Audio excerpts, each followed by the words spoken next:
नमस्कार, आप देख रहे हैं प्राइम टीवी और मैं हूं आपके साथ नंदिनी यादव। वक्त हो गया है उत्तर प्रदेश की बड़ी खबरों का। रुक लेते हैं खबर की ओर। खबर मुरादाबाद से है, जहां स्कूल में मुस्लिम छात्र की पिटाई पर सपा सांसद एसटी हसन ने कहा कि ये वीडियो देखकर एहसास होता है कि हमारा देश किस जगह पर पहुंच रहा है। जिन बच्चों का कोई धर्म नहीं होता है वो मासूम होते हैं, सिर्फ इसलिए कि वो मुसलमान बच्चा है उसे अन्य बच्चों से पिटवाया गया। मैं सरकार से जानना चाहता हूं कि अब बुलडोजर कहां है, क्यों अब तक उस टीचर को जेल में नहीं भेजा गया। सरकार ने इंसानों के बीच जहर घोल दिया है, जिससे इस तरह के वीडियो सामने आ रहे हैं। जो लोग नफरतों की सौदागरी करके सिंहासन हासिल करते हैं, वो लोग ऐसी घटनाओं के लिए जिम्मेदार हैं।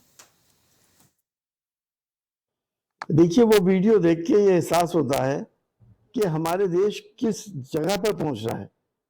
इतना बड़ा क्राइम मासूम बच्चों के साथ, जिनका कोई धर्म नहीं होता, सिर्फ धर्म के नाम पे कि वो मुसलमान बच्चा है उसको बच्चों से पिटवाया गया। उसकी गिरियाहोजारी उस औरत को समझ में नहीं आई। मैं सरकार से ये मालूम करना चाहता हूं कि बुलडोजर कहाँ है, क्यों नहीं अभी तक उस औरत को जेल भेजा गया। आखिर चाहते क्या हैं? इंसानियत तार तार हो रही है हमारे देश के अंदर। कब तक ये सिलसिला जारी रहेगा? दुनिया के आगे हम अपना सर शर्म से कब तक झुकाते रहेंगे?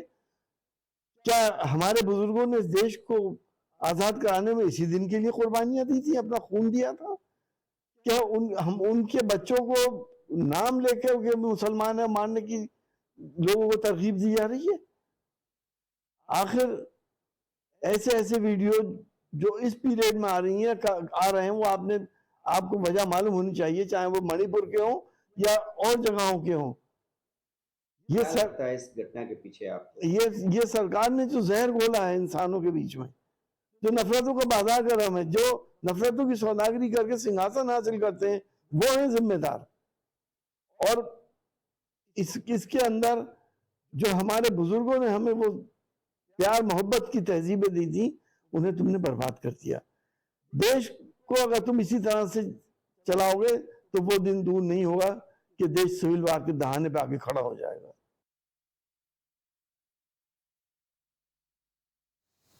अमरोहा के नगर पालिका परिषद में प्रधानमंत्री आवास योजना के तहत 145 लाभार्थियों को दूसरी किस्त सौंपी गई। इस कार्यक्रम में अपर जिलाधिकारी सुरेंद्र सिंह, भाजपा जिला अध्यक्ष ऋषिपाल नागर, एमएलसी हरि सिंह ढिल्लो, अधिशासी अधिकारी डॉक्टर ब्रजेश कुमार, भाजपा कार्यकर्ता और बड़ी संख्या में गणमान्य नागरिक मौजूद रहे।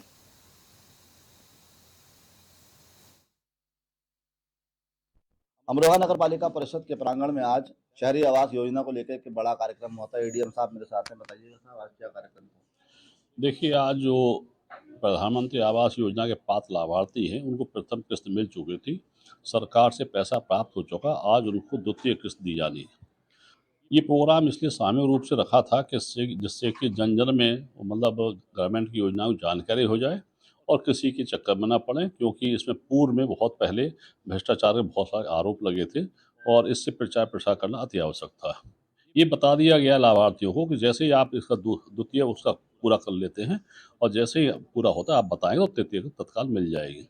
इसी क्रम में अभी 1010 का और हम लोग प्रोग्राम रख रहे हैं। उनको प्रथम किस्त मिली है और यहाँ हमें पैसा प्राप्त हो चुका है। विदिन वीक में उनको भी यही प्रचार करेंगे कि पैसा एक साथ, क्योंकि उन्हें सीधे खाते में जाना है, इसलिए किसी दलाल के चक्कर में ना पड़े।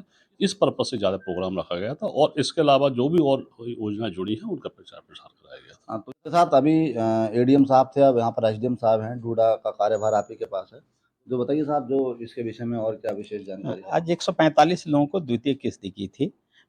इनको प्रथम किस्त का भुगतान किया जा चुका था और उन लोगों ने प्रथम किस्त के रूप में जो 50,000 रुपया मिला था उससे अपने मकान को प्लिंथ लेवल तक बना लिया। उसकी हमने जियो टैगिंग करा लिया, फोटो खींच लिया, वाकई इन लोगों ने कर लिया था।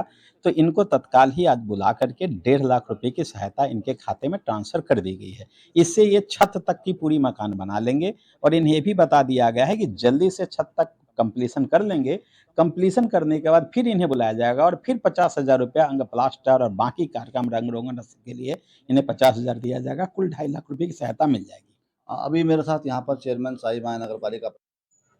आज नगर पालिका के प्रांगण में 145 प्रधानमंत्री आवास की जो योजना चल रही है, उसमें हमने 145 लाभार्थियों को मकान की दूसरी किस्त दी है, क्योंकि अब और हम लोगों ने उन्हें ये भी बताया है कि आप किसी के बहकावे में ना आएँ। सब डिजिटल है, ऑनलाइन सबके खाते में पैसे आ रहे हैं, तो कोई आपको कुछ भी कहे, आपको कहीं पैसे नहीं देने हैं। और दूसरी किस्त का जो जहाँ तक आपको लिंटर वगैरह डालना है, उतना काम पूरा कर लें, उसके बाद फिर तीसरी किस्त मिलेगी। और मैं बहुत-बहुत धन्यवाद करती हूँ हमारे देश के प्रधानमंत्री जी का और उत्तर प्रदेश के मुख्यमंत्री योगी जी का, जो कि आपने इतनी अच्छी योजनाएँ चला रखी है। हमारे प्रधानमंत्री जी का सपना है कि भारतवर्ष में कोई भी एक व्यक्ति ऐसा नहीं रहे जिसके सर पर छत ना हो, आवास ना हो।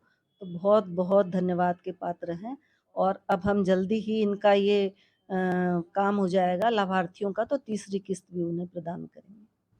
तो अभी हम जो है यहाँ के नगर पालिका परिषद अमरोहा के अधिशासी अधिकारी से भी बात करेंगे। गाजियाबाद में लगभग 100 साल पहले की नगर निगम की जमीन को अब खाली कराने के लिए तेजी दिखा रहा है। वहीं मेयर सुनीता दयाल और नगर आयुक्त डॉक्टर नितिन गौर ने प्रेस वार्ता करते हुए मुस्लिम बहुल क्षेत्र में लगभग 100 साल पुराना फलाह दारीन मदरसा, जहां पर पोलिंग बूथ भी बनाए जाते हैं और 8वीं कक्षा तक स्कूल भी है, इस पर अपना दावा किया है कि वो इस जमीन को अपना बताकर कार्रवाई करने की बात कही जा रही है। रेलवे बोर्ड ने अपनी जमीन होने का दावा किया है, जिसका नोटिस भी प्रबंधक को मिला है। मेरा नाम मोहम्मद जाकिर अली सैफी है। मैं पूर्व पार्षद हूँ, वार्ड नंबर 95। आपके ऊपर आरोप लगे हैं कि आप जमीन कब्जा रहे हैं फलादारन मदरसे की और आप यहाँ पर कोई नैतिक कार्य नहीं हो रहे। क्या पूरा मामला बताइए। देखिए, अनैतिक कार्य क्या होता है, मैं इस परिभाषा को जानता नहीं और ना मेरी कोई जानकारी में है और ना मैंने आज तक कहीं कोई ज़मीन कब्जाई है। जो आरोप लगा रहे हैं, वो भाई साहब इस मदरसा कमेटी के अध्यक्ष हैं, फारूक चौधरी साहब। वो खुद अनैतिक कार्य करते हैं, गुंडे लेके वो घूमते हैं और इसमें 2 पार्षद पति उनके साथ शामिल हैं, जिनके उनके भी अनैतिक कार्य पुलिस रिकॉर्ड में दर्ज है। ये यहाँ जनता की हित में वर्ष 2002 में ये ट्वेल लगी थी पीछे और ये झोड़ है। नगर निगम झोड़ का मालिक जहाँ तक मैं जानता हूँ नगर निगम होता है और नगर निगम ने पहले ये 2002 में ट्वेल लगवाई थी पब्लिक की परेशानी को देखते हुए, जो पिछले साल 2022 में खराब हो गई 20 साल चलने के बाद। उसके बाद नगर निगम ने इसका रीबोर का एस्टीमेट बना के पास हो गया 15 वित्त में, वो पास हुआ है। उसमें डीएम साहब कमेटी में रहते हैं, माननीय महापौर उस कमेटी में रहती हैं और जनहित में ये ट्वेल लगा है। फारूक चौधरी साहब अध्यक्ष होने के नाते मुझसे कहते थे कि जी भाई कुछ पैसे करा देना।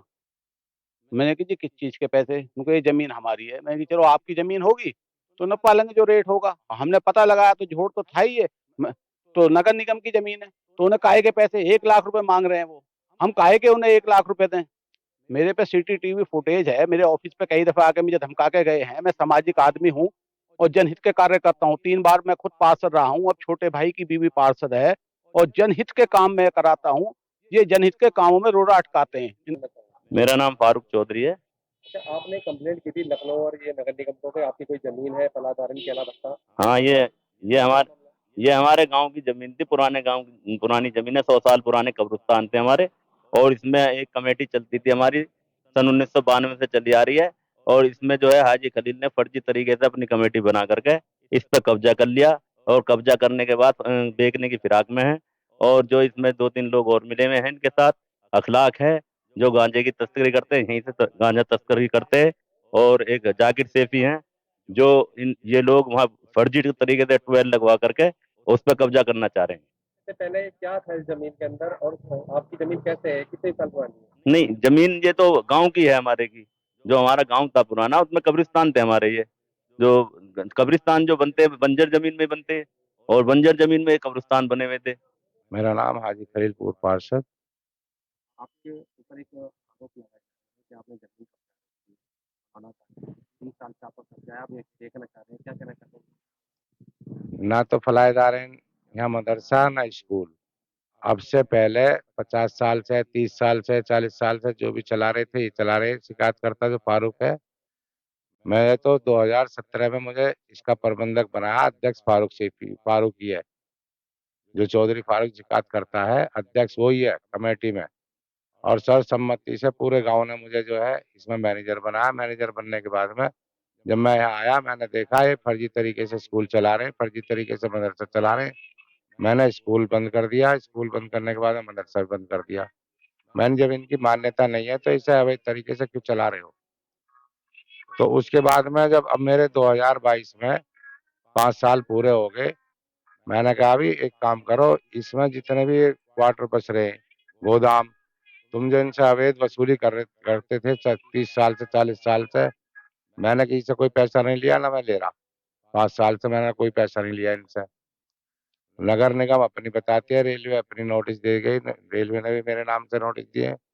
मैंने रेलवे से भी कह दिया अगर आपकी जमीन है तो शौक से ले लो, नगर निगम की जमीन है शौक से ले लो, मुझे कोई आपत्ति नहीं है। तो पिछले काफ़ी समय से जो निगम की ज़मीन है उस पर वर्किंग कर रहे हैं। आज जो आपने प्रेस कॉन्फ्रेंस बुलाई है, क्या है उसका मुद्दा, क्या किस बारे में आपने प्रेस कॉन्फ्रेंस की? जगह जगह ज़मीनों की जब सूचना मिलती है कि कब्जा हो रहा है तो कई जगह तो हमने निर्माण भी ढाए। अवैध कब्जा तो नहीं होना चाहिए। सरकारी ज़मीन पे कोई भी आके अपना मकान बना ले, कॉमर्शियल बना ले, बैठ जाए कब्जा करके, क्योंकि लोग हर समय ज़मीनों के सामने नहीं घूम सकते। पर कुछ जागरूक लोग भी होते हैं, जैसे ही जानकारी मिलती है अपने संपत्ति अधिकारी से बात करके उसकी पूरी जानकारी लेके फिर उसको कब्जा मुक्त कराने का काम हमने किया।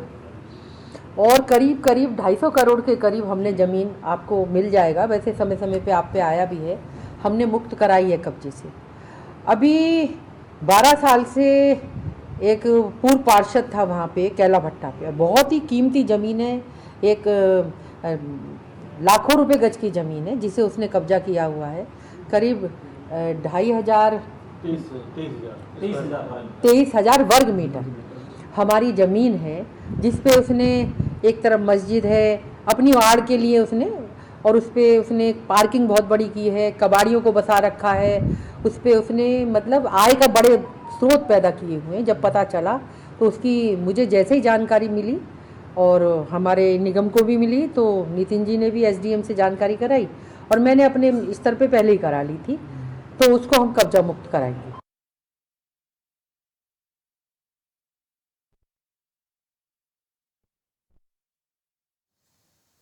कन्नौज में पड़ोसी ने किशोरी का अपहरण करके उसे बंधक बना लिया, जिसके बाद किशोरी बरामद हुई। शक होने पर ग्रामीण और परिजनों ने पड़ोसी के घर में घुसकर किशोरी को छुड़वाया।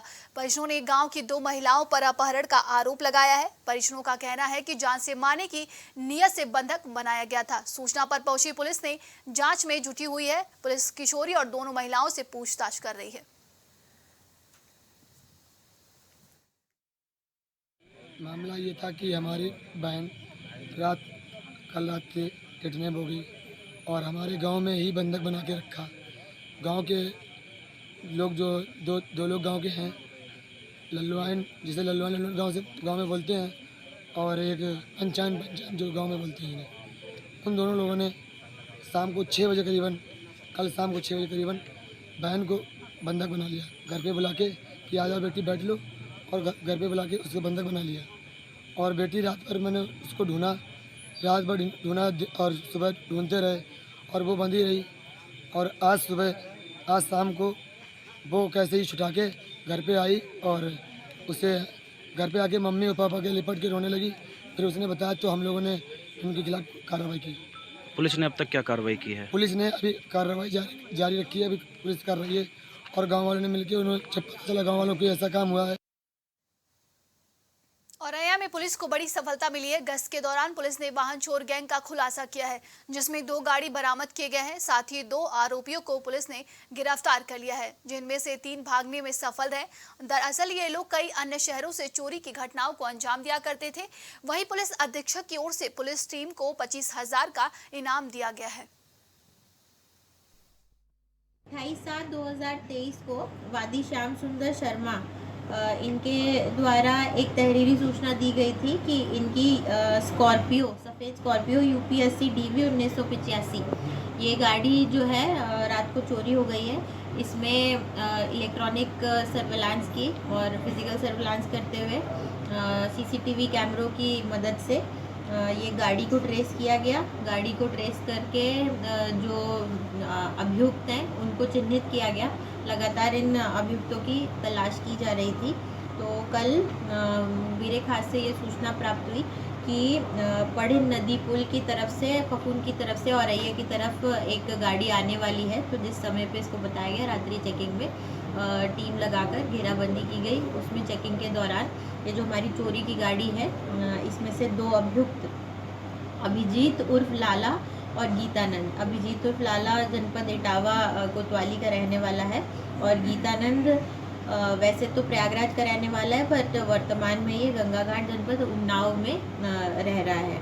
ये इनका एक अंतर जनपदीय गैंग है जिसमें और भी लोग हैं और इनके द्वारा पूछताछ में बताया गया कि ये लोग NCR से गाड़ियाँ उठाते हैं, गाड़ियाँ चोरी करते हैं। उन गाड़ियों से आकर उत्तर प्रदेश के अलग अलग जनपदों में इन्होंने कई गाड़ियाँ चोरी करना बताया। इनका मोडस ऑपरेंडी में टेक्निकल एंगल ये रहता है कि ये जो गाड़ियों की चाबी होती है, वो चाबी ओरिजिनल की तरह उसे कोड कर लेते हैं। ये अपने साथ मारुति की एक जनरलाइज चाबी और महिंद्रा की एक जनरलाइज चाबी लेकर चलते हैं, जिसमें एक इसका जो अभियुक्त गीतानंद है वो ऐसे क्लाइंट लेके आता है जिनको किसी मॉडल की गाड़ी चाहिए होती है। कभी बताते हैं स्कॉर्पियो चाहिए या बोलेरो चाहिए, तो ऑन डिमांड ये लोग निकलते हैं, तुरंत रेकी करते हैं कि कौन सी गाड़ी इस मॉडल की है।